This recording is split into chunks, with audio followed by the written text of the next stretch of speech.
Please welcome to the stage the world-renowned quantum physicist, Dr. John Hagelin.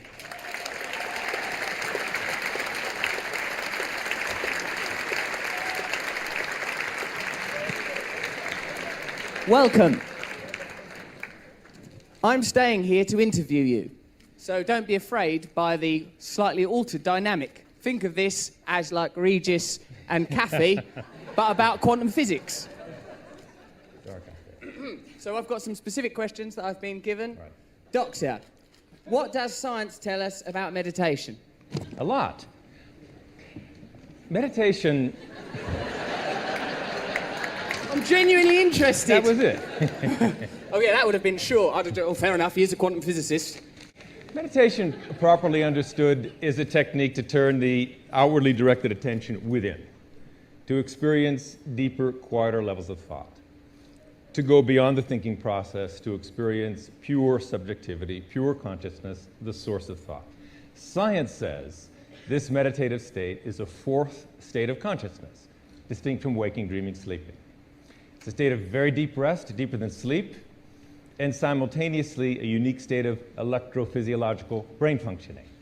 That means orderliness of brain functioning, maximum EEG coherence.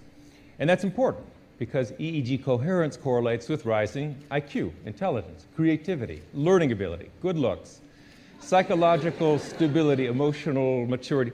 Everything good about the mind depends on its orderly function. How are those neurological factors that you've just described palpable and tangible? How can you prove that? Simple tests for IQ that kids all take, that adults avoid. You can show that, university kids, for example, intelligence continues to rise. It rises in adults in elderly homes, and at that point, intelligence is not supposed to be increasing. After the age of, well, about your age, intelligence begins to shrink dangerously. 20! It's a cruel world. So the fact that anybody can start a process that increases orderly brain functioning, raises intelligence, creativity, learning ability, academic performance, moral reasoning, is an amazing tool for education. I'm very excited about this as an educator. I've noticed my moral reasoning has gone through the bloody roof since I started meditating. I'm so morally reasonable, sometimes I don't leave the house.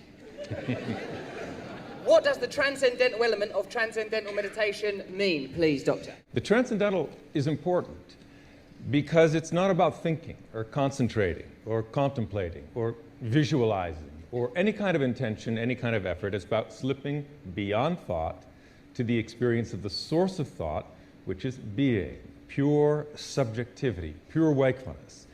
So when that happens, the awareness, which is normally sharply localized, and the harder we concentrate, the more sharply, narrowly focused the awareness is, starts to relax and expand and relax and expand, and then boom, unbounded. Then you get a burst of EEG coherence, and then when that becomes stabilized, orderliness of brain function, it becomes color fast, permanent. So just in simplistic laymanistic terms, that initial focus on the mantra gives you access to a broader consciousness.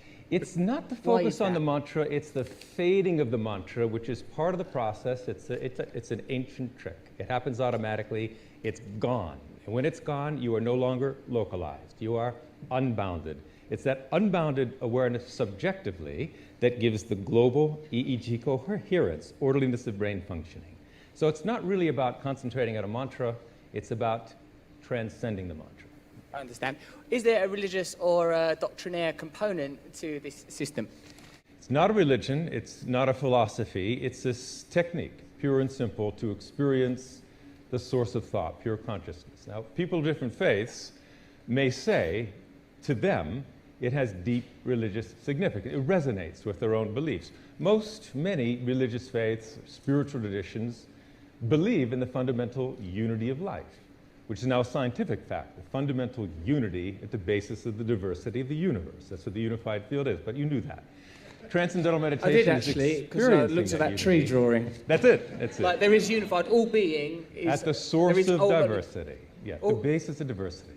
So the diversity on this level, molecular, less atomic, less nuclear, less subnuclear, and then one.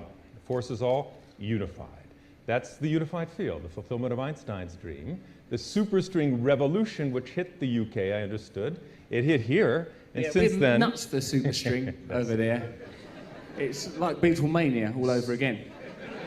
You could say that the long-term result of meditation is living the scientific truth of the unity of life, experiencing it momentarily, and then stabilizing it and living the unity of humanity as a living reality in daily life. And that's what David Lynch was talking about, enlightenment, higher states of consciousness. This question, Doctor, it seems a bit aggressive, but I assure you it was given to me by Bobby Roth, who is a good man. This is not, like, I'm not improvising these questions, that's why I've got this thing. You are a quantum physicist. It begins with a statement, that's irrefutable, we've already established that. What are you doing talking about meditation? Seems aggressive, but that's the question.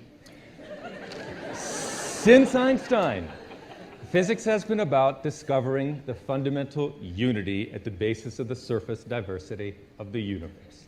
You dig beneath the molecular, atomic, nuclear, and these big particle accelerators to discover the unity deep at the core of physical reality.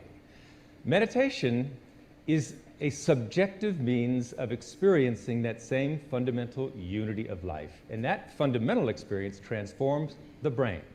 It transforms the physiology as well.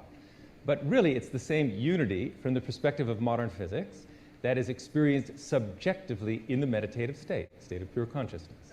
Is there anything else that you think we should add, or has this been perhaps the best interview you've ever encountered? One thing, and that is, I'm an educator. I'm really excited about the application of this for kids. Because school, you spend so many years there, and you wonder what it's for, but it's really ultimately for the full development of mind, body, and behavior. The addition of 20 minutes experiencing the unbounded self, developing the brain, actually developing intelligence, creativity, harnessing the full potential of the brain, that's what education should do. You add this to education, the transformation in the schools is unbelievable. So last year we launched at Radio City Music Hall a tech program to teach 1 million at-risk kids. We've done 120,000. Since then, 350 schools have incorporated this into the curriculum here and all over the world. It's going to be soon a very different world. And this is the wave of the future. The goal of our foundation is to get there sooner rather than later. And with the help of everybody here, we will really achieve meditation, full potential all over the world. And that's what we're about. And thank you very much. Thank you, Dr. John Hagelin.